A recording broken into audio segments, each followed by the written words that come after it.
Hello and welcome to Fraggle Talk Classic, the unofficial Fraggle Rock podcast brought to you by toughpigs.com. My name is Beth and I am rewatching for the millionth time. My name is Julia and I'm rewatching for the first time in 10 years. My name is Adam, and I was going to come up with a joke about how I'm watching it for the first time ever, but I was too bored. Aww. Boring. Wow, a fourth person? Who could that be? Oh, it's our glorious leader. Oh, our leader is back. You can tell I'm the leader because I'm back twice in one season. You can tell I'm tired because I thought you were going to say twice in one episode. I'm back twice. You can tell I'm the leader because I'm back twice in this episode. And I'll say it twice. Heck It's yeah. Becca Petunia from toughpigs.com and from Fraggle Talk Classic. Hooray! Yay! And today we are talking about episode 18 of season 3, Bored Stiff, which originally aired on April 29th, 1985, written by Jocelyn Stevenson and directed by George Bloomfield. We start off on a vibe that is just like, look, I complain a lot about Doc as a character, but maliciously compliant, cheerful Doc? Mm-hmm. Delicious. Basically, he says, so he's being very, polite to this guy, Mr. Wiley. Oh, I'm only too happy to comply. I'll get on it right away. Very mockingly. And then he, tosses his hat out the door, slams the door. He throws the dude's newsy cat back at him. It's great. He says, imagine that, health inspector, implying we're potentially harboring vermin, potentially harmful to the neighborhood. And the use of that word vermin is going to be very important in this episode. Mm-hmm. I also want to point out, because he goes and he looks at that hole in the wall and he says, well, maybe Mr. Wiley was right. Maybe there is something undesirable living back there or behind there. Yeah. And I feel like the use of the term undesirable also isn't an accident. Yeah, very likely. Now, I will just say real quick, I was very tired and a little cranky watching this episode, and I missed something and didn't rewind. Why is he talking about a rabid ocelot? He says, I think we'll build a small version of the trap we used last summer to catch the rabid ocelot for the zoo. No explanation of how he got involved with trying to catch the rabid ocelot for the zoo. If he was commissioned to do so, or if he just showed up one day excuse me, I noticed you haven't caught the rabid ocelot, but never fear, I am a tinkerer. Was it rabid, or did I just make that It was up? rabid. No, he says rabbit. It was rabid. Okay. See, in my heart of hearts, he read about it in the paper 3 times and then was like, Sprocket, we've got to do something. And then he just showed up at the zoo with He the probably ocelot showed in a up. cage and was like, I've got your ocelot. Entirely bluffable. Yeah, I don't think that the zoo is reaching out to tinkerers to be like, hey, we don't know how to do our jobs. Can you build a cage for us? But it is interesting, and I do like this setup with the undesirables and pests, because that's going to be a big theme. There's a really clear parallel to what the Gorgs are up to this week. Mm-hmm. Also, it's just really cute. He decides he's going to start building, and Sprocket's apparently trained to hold the tape measure for him. Yeah. I mean, if you've got a dog with thumbs. Ugh. You know what? I was about to be like, I wish dogs had thumbs. I don't. They would get into even more mischief. I just watched my friend's puppy, their 13-week-old puppy, for 5 hours last night. And I was like, already so much mischief. I can't imagine if dogs had opposable thumbs and could open doors or Or hold things. doors, sure. Jars, cans. 100%. Imagine just coming out into the kitchen at midnight and seeing a weird thumb dog eating through every single can and jar in your refrigerator, which it now can open. No. Listeners, if you feel like drawing us some fan art of thumb dogs, No. Don't. Please don't. I don't want that. So we pivot to the Fraggles. Yep. We get the start of the running gag that this adventurous expedition is going to get called a whole bunch of other things throughout the course of the episode. My favorite one is advantageous expectoration. One of my favorite comedy tropes of anything is saying, if you have to say something multiple times, just letting it degrade Yes. a little bit more, but letting them, compile. when I first watched Steven Universe with my friends, we just did all of season 1 in one go. And of course, we sang along to the theme song every time, as you do when you're watching Steven Universe. But it got to the point where at the end of it, instead of singing Garnet, Amethyst, and Pearl, and Steven, we just, and it would degrade to the point where it was Garnet, Amethyst, and Pearl.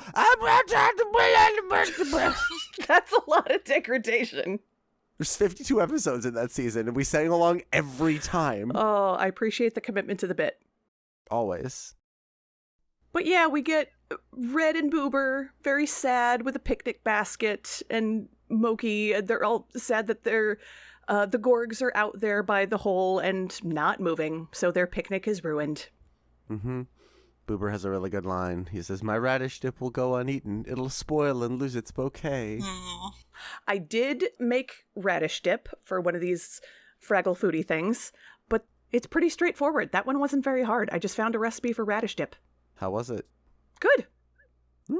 Would recommend. I mean, it would just be like pureeing some radishes and then throwing in some spices, right? It was more like a ranch dip with a bunch of radishes in it. Oh, okay. Yeah. That works too. I don't think if you pureed radishes, it would really make a dip. I mean, Beth, you would know better, but like, not a lot of water in those things. Oh no, there's too much water in them. Oh. Too liquid. Yeah, if you're trying to make dried out radishes, there is too much water in them. If you're trying to make a dip, you could start with the pureed stuff that's kind of goopy and could be like a radish salsa. But yeah, you really need that creaminess aspect, which is where I think it was with sour cream and various flavoring. But here's what you should have done, because the Fraggles don't have sour cream. By all accounts, they only eat plants. Yeah, Beth, you cheated. Fraggles don't know what dairy is. If a Fraggle ever ate a dairy, they would crap themselves possibly to death because they wouldn't be able to deal with the lactose. We've had this conversation just before. like our glorious leader said. Our glorious leader is so right. We've had this conversation before in Don't Cry Over Spilt Milk, of where did they get the milk? And they sing about ice cream in one of their songs. Yeah, what ice cream. creature are they milking? Moki gets a piece of cheese for one of her still life paintings. One of those creatures in Fraggle Rock has to make milk, and then they can produce milk that they can turn into food. Excuse me. Hold on, our leader is talking. Okay, you guys live in Washington, and you're telling me you've never been to a vegan cafe? You could get cheese and milk out of anything. Oh my god, you're so right. Their hands are really small, so they can milk the almonds way easier than humans can. I was waiting for that. So, the Gorgs are busy outside. Oh, do we cut to the Gorgs at this point? Yeah, okay. And they're being flirty, and it's really cute. And they sing a song. Yep. Well, first off, Ma says, "Oh, Pa, you say the sweetest things." And I literally at my screen just went, "When?" Only to each other. Occasionally. And this is one of those occasions. They're going to be very mushy-gushy to each other in this episode. And basically, it reminds me of the fact that the only thing I know about Wuthering Heights I learned from Twilight. Okay. Which is... What's that? Bella what did you learn? claims Go on. that the only redeeming quality is their love for each other. Like, they're two horrible, horrible people, and literally the only redeeming thing about them is their love for each other. And I was like, like Ma and Pa Gorg. Yeah. I do think Adam is going to have a lot of fun with Back to the Rock, with regards to Ma and Pa. Mm-hmm. I'm excited. You know what else I had a lot of fun with? The lyrics to this song.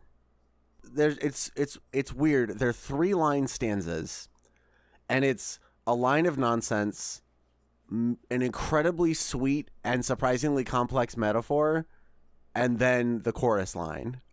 Yep. May I put on my songwriter hat briefly? Go for it. Please. So, Pa sings eyeballs and earlobes and muscles like bread rolls, which is nothing. Nothing there. Maybe I'm looking at you, I'm listening to you, but he doesn't listen. It's nothing. I liked the line eyeballs and earlobes and muscles like bread rolls. It sounds like he's listing the things that he finds beautiful on her. That is true. That would fit with his character of being just sort of very direct and visual, whereas she is sort of fanciful and, more metaphorical. Yeah. But then he sings, "A heart that's as big as a zoo. These are the ways I love you." Isn't that an interesting word choice? And I love the idea of, not only is your heart so big, but it can contain and nourish all sorts of wild creatures who are far from home. Oh, interesting. And then she sings, "Smoochums and moochums and blossoms and blooming," which again, nothing. There is nothing there. But then she sings, "A heart that's as warm as a stew. Yeah. These are the ways I love you." And yes, your heart is as warm as that nourishing thing that keeps us warm in the winter and makes us feel like home. Yes, okay, that's incredibly sweet. Yeah. I did also like that Junior kind of tries to put himself into the song with his reoccurring dum-dum that he has sung in previous songs, and then they are like, no, this is our song. Stop it. Yeah. Mm-hmm. Well, and I mean, that's the thing. Their love is a redeeming quality, except they're actively excluding Junior by doing a social thing that is just the two of them. Mm-hmm. Because they don't include him in social things except for when Ma cooks with him occasionally. Yeah, I was going to say that, we were talking a second ago about, their only redeeming quality being that they love each other. We have seen multiple times that Ma does care about Junior. Doesn't maybe always 100% treat him the best, but she has a lot more care for him than, say, Pa does for his own son. Right. Accurate. And so they're chiding him for interrupting them, and they're like, "Well, you know that this is Kissing Rock, where your father and I first, well, you'll understand when you're older." Yeah. Because that's where they engaged in certain activities. Adult activities. Kissing. And absolutely nothing else. I was going to yell a swear really loud and make Beth censor it for the edit, and then I decided not to. Thank you. It is a really funny line, though. Mm-hmm. But some Fraggles pop out, right? And they're like, "Oh my god, Kissing Rock is infested with Fraggles." Mm-hmm. And so they tell Junior, "Hey, take this spray and kill the Fraggles," basically. Well, bore them stiff. Yes. Mm-hmm. And Junior stands up to Pa. He says he doesn't want to do it. It's an important note because Pa claims painless but effective, Mm-hmm. which even then he's not talking about killing Fraggles this time, but still getting rid of them.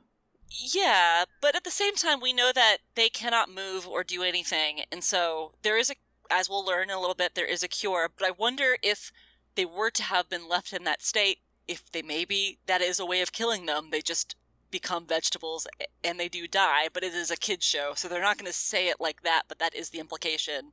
Right. Of what might happen. But the funny thing about Fraggle Rock is, Fraggle Rock isn't afraid to deal with these topics normally. Mm-hmm. And then this episode is very goofy. And sometimes to this episode's strength, but sometimes to this episode's weakness. Before we started recording, I described this to Beth as feeling a little more Saturday morning cartoony than a lot of other Fraggle Rock episodes. There's some depth here that we can discuss, again, about extermination and exterminating, a group of people who you do not understand or appreciate or consider to be as human as yourself. I feel like I've got a lot of things I could say about that. Yeah. But also it is just... it's very goofy. It is, yeah. Well, that's how you jam a serious subject into a kid's show. Sometimes. But that's not always how Fraggle Rock does it. True. Yeah, it is, because, obviously there are episodes, we touch back on Maroon so much, and other episodes as well, where the Fraggles are worried about dying. But with the Gorgs, I know obviously the Gorgs have the language of, I want to thump the Fraggles, I want to, get rid of the Fraggles. Do the Gorgs ever outright say, we want to kill all the Fraggles? I believe they will later. Okay, because there is that where maybe, they're... potentially the creators are like, we can talk about death in these ways between the Fraggles, but we don't necessarily want these big hulking monsters to be like, yeah, we're gonna kill all the Fraggles, because maybe... that's like harder to convey in these like quick in-betweens with the yeah, they could have a more in-depth episode on that, but that's potentially why it does feel goofier. We do certainly talk about dying on this show more than we Yes. talk about killing on this show. Yes. Important distinction. Which makes sense. And it's almost always just forces of nature that cause death on Fraggle Rock, as opposed to beings. Yeah. Yeah. It's not a maliciously intentioned thing. And even the Fraggle Wars episode, they talk about hurting other Fraggles on purpose. They don't talk about what the conclusion of that hurting could be. But Beth, you'd have to, maybe you don't remember either. The episode I'm thinking of is it's one of Pa's other schemes, sort of similar to this one. It's a late one. I could go into detail, but Adam is here. I'm trying to remember if they say kill in that one, even though that one is much more obviously killing related. Do you remember the one I'm talking about? I mean, we'll find out when we get there, because I don't remember either. I do remember, though, having, watched several episodes ahead, that there's an episode coming up that Junior Gorg threatens to put some Fraggles in a stew pot. I do actually want to, because Becca was talking about how this episode feels kind of goofy. My main issue with this episode is right up next, because the Fraggles find out that they're going to get sprayed with boring sauce that will make everything boring. And they say they can never get bored because there's always something interesting to do, and then make it a challenge to not get bored without moving from the most vulnerable spot. It is the least sensible reason for a character to put themselves in a risk situation that I have ever heard, and I could buy it from maybe one of them. Maybe Red. Maybe. But all of them? All of them. Well, Boober. Moki says that the brown one likes them. Building off of Junior's quest for a friend a couple episodes ago. So Moki isn't afraid of the Gorgs. Mm-hmm. And Boober does leave. Boober is the one that's like, hey, I'm out. I gotta go. I can't be here for this. I also just want to give Gobo props, because Boober's like about to leave, and then Gobo gives Boober a job that is helpful and also involves him leaving. Yes. That is Gobo and Boober doing what they do in a crisis best. Gobo delegates and Boober warns. Mm-hmm. Man, Gobo is such a better leader than he was in season 1. Yeah. 100%. It's really terrific. And this is a good example of him at his best.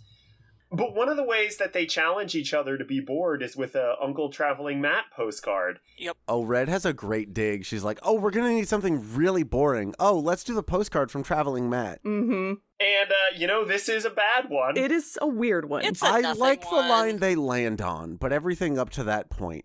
So it should be noted that in the episode Moki's funeral, before this, Red is claiming they can't bore us. Fraggles are never bored. And Moki says, yeah, we couldn't be bored even if we tried. But earlier in the episode Moki's funeral, Red says that she was bored while waiting for Moki. And later in that episode, all 4 friends claim Moki's poems to be boring. I'm quoting from Muppet Wiki here. And I feel like we've definitely heard Red refer to these postcards as boring. She once gave us the comment, snore pie with yawn sauce, which is definitely implying boredom. Like, this concept of Fraggles being unboreable is a new thing. Yeah. We've definitely seen them bored at the beginning of an episode, which then is the catalyst for them going and exploring. And yes, like, Moki's poetry is bad and boring. I think you could argue that they're never bored for long. Is maybe the like more complex version of what Red is trying to say. Right. Like, we can be bored, but it's going to be like a 2-minute thing, because these Fraggles are very, the Fraggles have a lot of energy, and the Fraggles have a lot of interests. Yeah. And when something starts to bore them, they just move on to something else. They don't do anything for that long if it's not interesting to them. Sounds like me in middle school. Too many interests and too much energy and not enough drive to stick with one thing. It sounds like me at age 34. I don't have that much energy anymore. Okay, that's true. I don't have a lot of energy. But undiagnosed neurodivergent child going through all of the hobbies and activities, 100%. Yeah. Mm-hmm. I do want to touch on this postcard. Yeah, go for it. So, Traveling Matt is in a mall. He's going up the escalator. I'm not sure if this is still a thing in malls, in department stores anymore, but it was. I mean, I don't think malls and department stores are really a thing anymore. Yeah, exactly. It was definitely a thing back in the day that you could get sprayed with perfume whether you wanted to or not. That might have been a trope on TV. That in real life, I was always asked if I wanted to, would you like to sample our new fragrance, blah, blah, blah. But Matt gets sprayed by a perfume sales lady, and he says, I knew the stuff had to be lethal, but the silly creature seemed pleasant enough. And the woman is just standing there, looking down at him with this placid expression and very jarring lower lash makeup, and you could swear that she was a mannequin who came to life earlier that morning. It is weird. The vibes are off. Yeah. But the line he lands on, I love. Yes. He says, funny how easy it is to think someone wants to hurt you when they're only making friends. Yeah. And I immediately thought about Finn and Flame Princess. Oh. So I personally believe that the introduction of Finn and Flame Princess when they meet each other is one of the best pieces of representation of early teenage relationships, or just early relationships in general, ever. Because what happens is Flame Princess is made of fire. All the fire she sets is a part of her. But she's also been kept in a jar her whole dang life, technically a large lamp. And so when she escapes to go visit Finn, she starts setting a bunch of stuff on fire. She does also burn Finn, but Finn realizes that she's not trying to burn anybody maliciously. However, if you put out the fire, it hurts her. Right. And whenever anyone tries to put out the fire, she assumes, because she was raised in an abusive household, that they're trying to hurt her on purpose. Mm-hmm. And so it winds up with this whole kaiju fight that is just one person desperately trying to say, like, hey, I'm not trying to hurt you. You are hurting other people. Right. And I think it is such an excellent framing of, like, here are two people slowly getting to know each other, causing each other harm because they are flailing about like social puppies, but the one who had a decently healthy home life sees that it's not intentional, and the one who didn't always assumes it is. Dang. Anyways. No, yeah, extremely relevant. I find it interesting that, of course, Moki is the one that says, in regards to the Gorgs, I think we should just go out there and talk to them. And she finally got there. It took 3.5 seasons, but she got there. Yeah. But that's, again, that's such a great thing. And part of why I wanted to be on this episode, Junior Gorg is my guy. He's my favorite character. And I wrote about this on toughpigs.com in my Fraggle Rock 40 Years Later review of, I believe it was Junior Faces the Music, which you guys haven't done yet, correct? That's next season? Yeah, that's towards the end, yeah. Yeah. But Junior Faces the Music, and this one too, are great examples of, in a weird way, Junior kind of becoming the show's main character, is what I talk about in that review. Because Junior is the one who ultimately has the agency to make these big choices about changing and growing as a person. And choosing, again, and we see this is a good, middle stage in Junior's relationship with the Fraggles this episode. Because, the early episodes, Junior just wants to beat up the Fraggles. Right. Mm-hmm.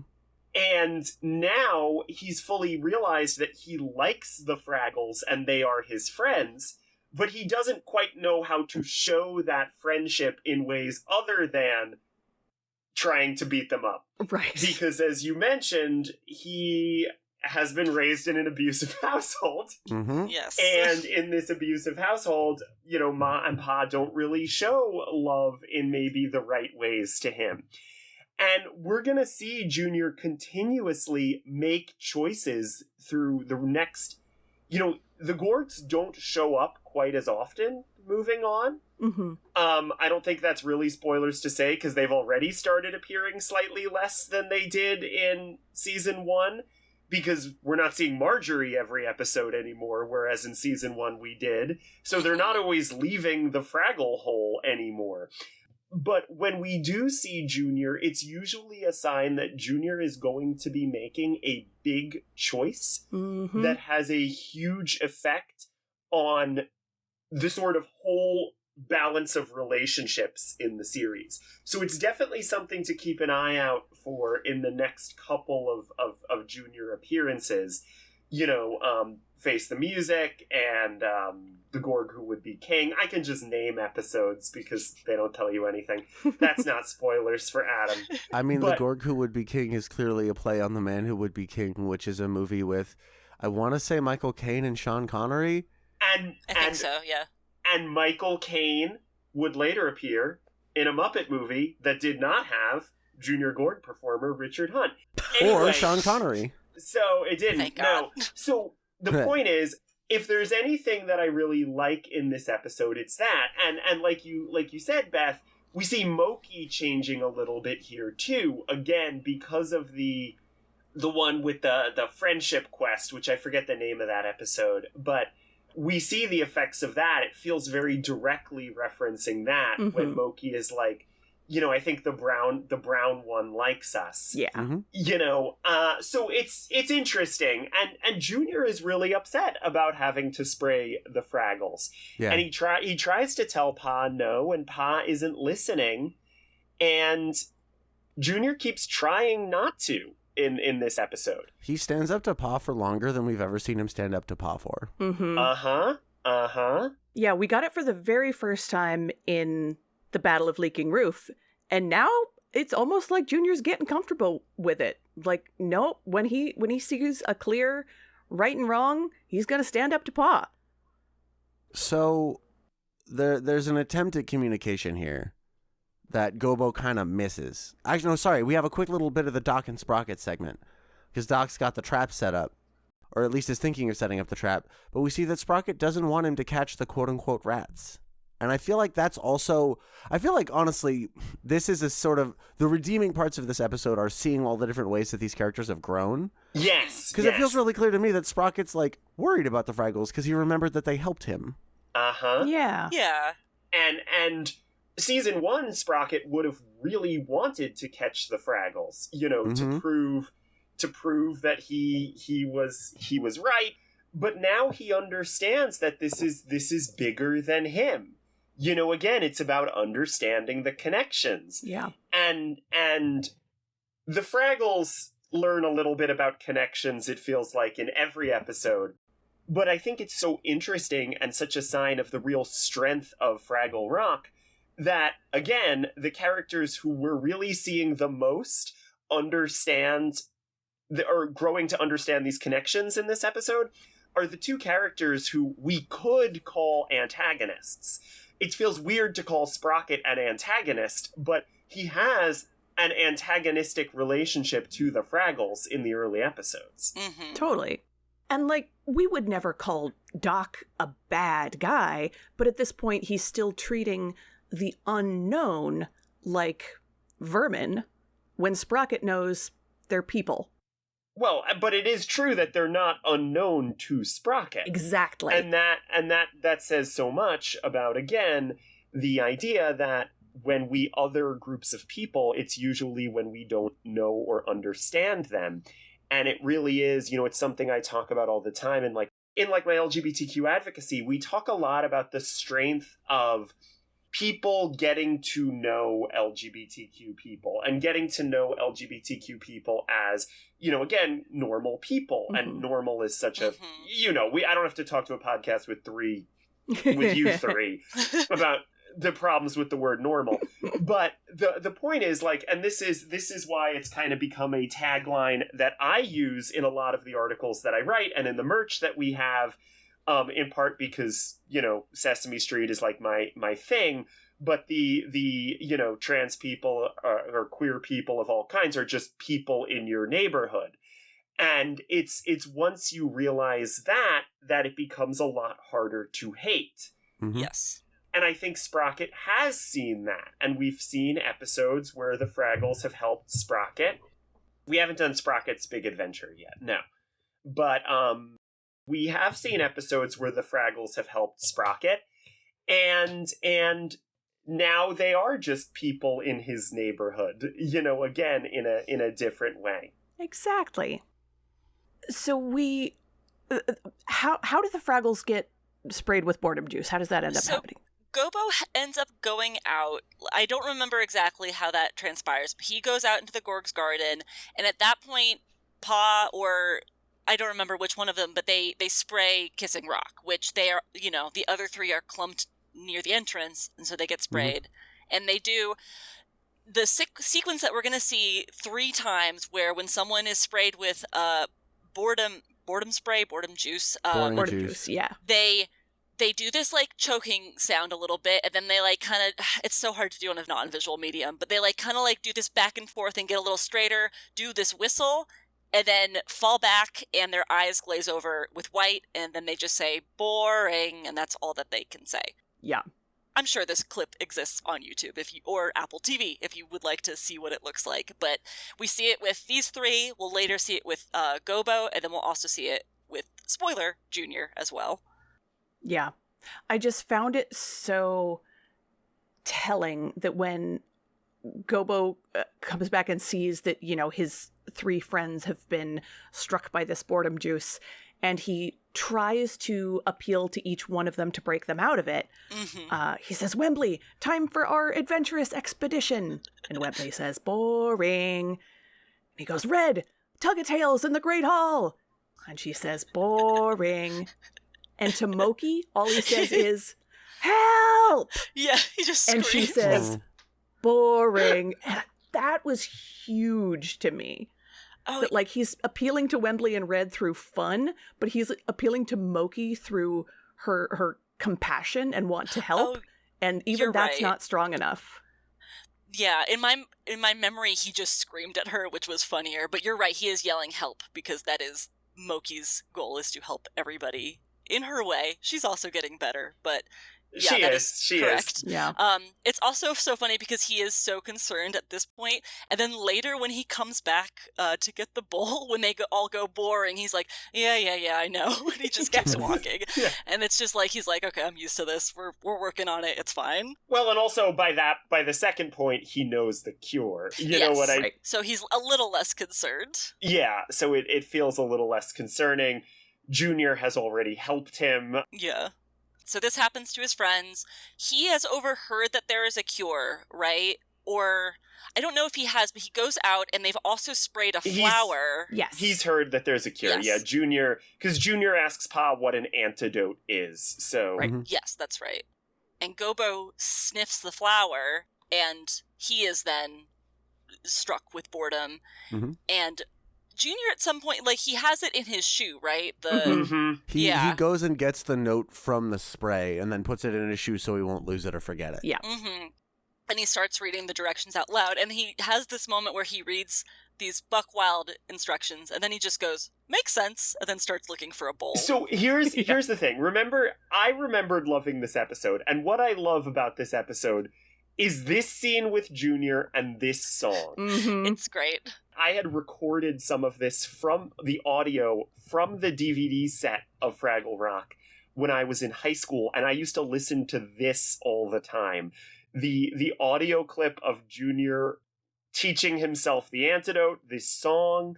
So I could recite this whole thing, and I could recite this whole song, and I will always think, sing the following song while doing the following dance. Ooh, while wearing a bowl on your head.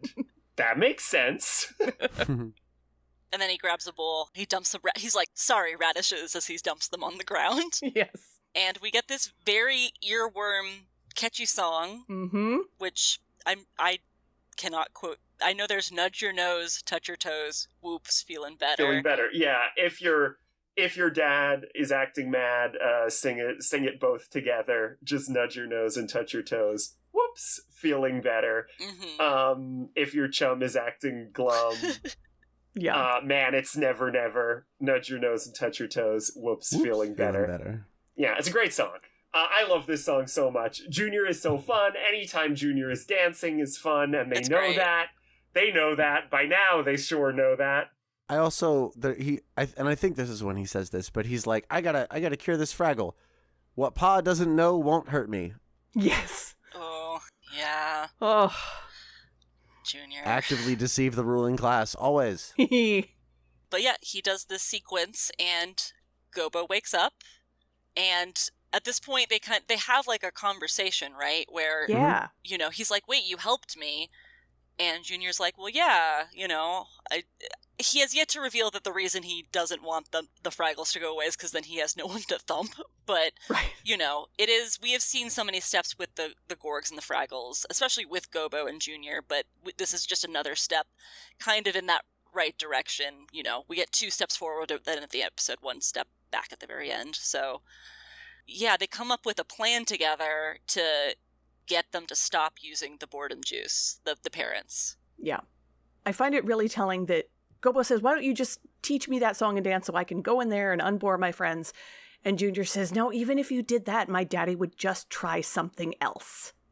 He and Mommy want to get rid of all the Fraggles. And I was like, oh, that is how it be, though. That is how it be. Yeah, that speaks a lot to the world. Anyway. Well, I like that they come up with a better answer. If you're faced with hey, no matter how many times you recover, the big bad guys are just going to keep coming after you, Yeah. then you have to keep brainstorming until you find a way to trick the bad guys. I'm still so mad at the Duffer Brothers. We don't have time to get into that now. Oh, wow. Yeah. Off mic. Off mic. So, Junior does teach Gobo the song and the dance. And there's a great little moment where he's like, all right, well, I have a plan. Junior, are you good at pretending? And Junior says, no, but I can pretend I am. Yes. Yeah, I love that line. That's very Junior. And yeah, this plan is to get rid of the boredom juice once and for all. And it becomes really clear that the plan is they're going to pretend that Junior got dosed with it. Mm-hmm. And then have Ma and Pa see him and be like, we should totally get rid of this boredom juice and not use it again on our plants and animals, Fraggles. Right. Yeah, Gobo says when he sees me, he'll stop being bored, and the Gorgs will never want to get rid of Fraggles again. And that's not how it works. No, unfortunately. They are convinced that, Junior is beyond all hope, and they're wailing and grieving, and Pa says, don't worry, my dear, I will avenge his boredom. I will get rid of the Fraggles completely, thoroughly, once and for all. And I was like, yep, dying empires lashing out. Yeah. Of course, his first instinct is to avenge instead of helping and healing. Or even taking a second to really, truly mourn. But yeah, we see this plan that Gobo and Junior talked about start to take place, except Junior then falls down by the flower that he dosed, which also took Gobo out earlier. And then it's interesting because we see Junior do the boredom juice, he fakes it at first, but then we see him actually do it because he's actually struck by the boredom juice. And it's so interesting, the body work and also the voice work from Richard of this is us imitating it, and here's it actually happening. There's such subtle differences, and it's very great. It's a good performance all around. Yeah. I also just want to call out, there's a great little moment before this starts where they're about to start, and Junior wishes Gobo good luck, and Gobo just instinctively goes, yeah, you too. Yeah. Making small strides. Small Fraggle footstep strides. But yeah, Gobo realizes he needs to pivot when the plan falls Junior apart. gets dosed for real. Yeah. Yeah. And Gobo realizes he has to cure Junior. And it's a trip because you get the sense he could just leave. Yeah. That's true, because he knows the cure now, and so he could just go cure his friends and leave Junior as is. But instead he remembers, what is it that The radish dip? The radish dip. We get Chekhov's radish dip. That he goes and dumps out onto the ground and says, sorry, Boober. Mm-hmm. Quickly checks in on his friends. Puts a bowl on his head. He tries to do it first and does it like really quietly without a bowl, and it's doesn't work. And then he goes and he does it loud enough that Ma and Pa can hear him, but it cures Junior. Yeah. I also like the difference of when he tries it without the bowl, it's like he can't really remember and there's no music and it's a little clumsy. And the second he has the bowl, it's on point. It's a Jerry Nelson performance and it's, music a lot comes of music back. And dance, yeah. And Junior comes back to life, essentially. I also appreciate that there's still so much radish dip clinging to the sides of the bowl. Me too. And Kobo's just like, yep, time to get radish dip all up in my hair. Gotta save his friends. Sometimes you gotta. And then Junior comes back to life and they sing it together. Yeah. Like the song called for. Mm-hmm. It is like a movie musical moment where his friends wake up and suddenly they also know the dance and are singing all of the words. And also Mom and Pa are in the background kind of linking arms and going in a circle. And it's like, everyone's in on it now. Everyone's feeling better, even though only two of them actually should know it. Mm-hmm. There's this wonderful moment where Ma, being Ma, this totally not aware of how much she's doing a 180, she says, the dear little Fraggle saved our boy. I can't believe I just said that. Mm-hmm. And then immediately pivots to, if you hadn't wanted to get rid of the Fraggles, none of this would have happened in the first place. Yep, Ma is still Ma. Yeah. Yeah, it's very much like opposite from the beginning of the episode where they were all lovey-dovey, and then she's just like, hey, this is your fault. Ma and Pa are just not very good people. No. Or creatures. Creatures are people. Have they improved a tiny bit by the end of this episode? Maybe? Well, listen, now they can never say that Fraggles are useless. True. But, God, I don't love this either. And I guess we do see that because it sure doesn't work permanently. But, like, our liberation is not going to come from convincing people that we're useful. We don't deserve rights simply because we have a use. True. Mm-hmm. But I guess there's gonna be... It's not until... Well... It's something for you guys to keep an eye on as you keep watching Fraggle Rock. Yeah. I mean, and even Junior, makes significant progress in this episode, but then we find out, he says, yeah, if there weren't any Fraggles around, who would I have to thump? And then runs after them again. Like you said, this is how he knows how to interact with Fraggles, and maybe someday he'll learn how to sing and dance with all of them and not just Gobo. Yeah. That's the end of this segment, right? Is them just running off. Yeah. And then the last Doc and Sprocket. Yeah, we cut back to Doc and Sprocket where Doc, comes back in. He's like, oh, the trap was sprung, but, they must have gotten away. And Sprocket kind of just agrees, not leading on that he was the one that sprung the trap. So then Doc resets it and is like, well, now I have to go out again. But he comes back and he sees that Sprocket has gotten caught in the trap and that he is the one who has been setting it off. Yeah. They have this moment. And then he's chill about it. Yeah. I'm still unsure how he gets from Sprocket's been setting off the trap to Sprocket believes there's nothing horrible behind this wall. Yeah. Yeah, it's a quick wrap up. It's kind of like, we're out of time here. Yeah. And I mean, he's not mad at Sprocket. He's just like, oh, why didn't you say so? And that's the button of the episode. And Sprocket is like, dude, I can't speak English. Usually. I'm a dog. And that's the episode. Yeah. Any final thoughts before we think about how to make the world a little fragglier? Maybe I'm back around on this episode. It's wonderful. I mean, I think this episode is like a weird jelly that has a lot of good chunks in it. All right. Like, the jelly frame of this episode, so many of these plot points are just sort of like, really? Or rather, not even so many, but enough of these plot points are just sort of like, really? But then the fact that all of those jelly plot points are used to have the chunks of, hey, look at this character's grown. Hey, look at this character's grown. Yeah. Hey, look at this character's grown. Hey, look at this character's actively growing right now. Yeah. Makes it worth eating the weird jelly to also eat the good plot chunks. This is a very, middling episode for me. It's not There have been episodes I have disliked more than this one, but it also isn't like a top tier episode. It does feel important for a lot of the interspecies like relationship building that we've gotten to see.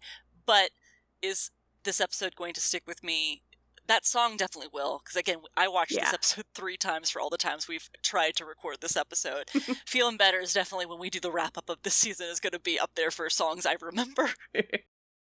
Shall we talk about how to make the world a little Fraggle? The world a little Fraggle. How to make the world a little Fraggle? And Steven! Oh my god. Oh my god. Full circle. I will start with, don't be afraid to get radish dip in your hair. That was literally going to be mine, Beth. Dang it! I'll do another one if you want to take that one. No. It's fine. I'll come up with a different one. Before applying a dangerous chemical to an ecosystem, take the time to understand that ecosystem. Hey, keep that plot point in mind too, Adam. What plot point? Nothing. Okay. Wait, who are you? Where am I? How did I get here? You know, I said a lot of my deep thoughts on, queer liberation and stuff earlier. So I'm just gonna point out that one thing that I think we could all learn from this episode on how to make the world a little fragglier is if your dad is acting mad, you could sing this both together. Aww. Don't spray perfume on people without their consent, whether you're in the mall or they're in your house. Yeah, they could have allergies. Yeah, people are, that could be a sensory, overstimulation for them, so. That's true, too. Good call. All right, that is going to be it for this one. Should we tell people where to find us? Yeah. Thank you so much for joining us, Glorious Leader. Would you like to plug your pluggables and let people know where they can find you on the internet? So, it's June right now, and June means it's Pride Month, and Pride Month means Becca is the leader everywhere, especially on toughpigs.com. So I really want to encourage everybody listening to go to toughpigs.com. Specifically, go to toughpigs.com/pride-2026. We'll post a link in the show notes, but also there'll be links all over the website and social media. It's pinned on our the Tough Pigs social media. We are doing a massive charity drive this year. It's possibly our biggest yet, collecting donations for 3 really important LGBTQ charities. And then if you donate, you could win some of the coolest prizes we've ever had. There's some 2 gorgeous Robin replicas, Robin the Frog replicas from our pal Christy O. There's an amazing Bert and Ernie wreath from Emily Engel. Ooh! It's got Bert and Ernie, and it says "Love Wins." We've got some prints of Gonzo and Kermit. We've got finger puppets. But please check it out. Please donate. We're going to have streams all month. That's the best way to find me. I do other stuff for Tough Pigs. Beth, Julia, you're also on Tough Pigs. Beth, at Beth Anna Cook. Anna is spelled like the Disney princess. Julia is at Geek Girl Grown Up on social media, and you can also find Julia's poems at juliagaskill.com. Christ. And Adam doesn't exist. Adam was recently a guest on Moving Right Along. Go listen to it, it's great. He got to discuss his favorite moment of Muppets from Space. Yep. Yeah, that was a great episode. Thank you all so much for being here. Don't forget to dance your cares away down at Fraggle Talk. Wow. Is that... Oh. Perfect. Well then. Never boring. Never boring.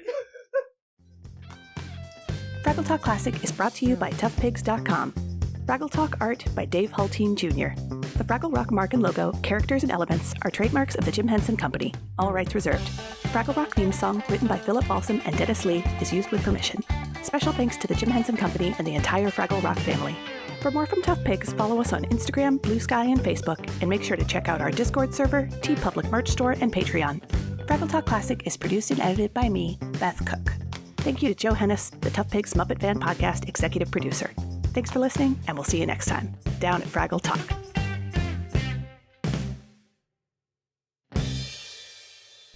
Testing. Recording. Yep, recording. Okay, we are recording. Quieter over here. Yep, louder over here. Hey, we're actually recording into the fancy mic we paid for. Woohoo! Yay. Money does get you goods and services.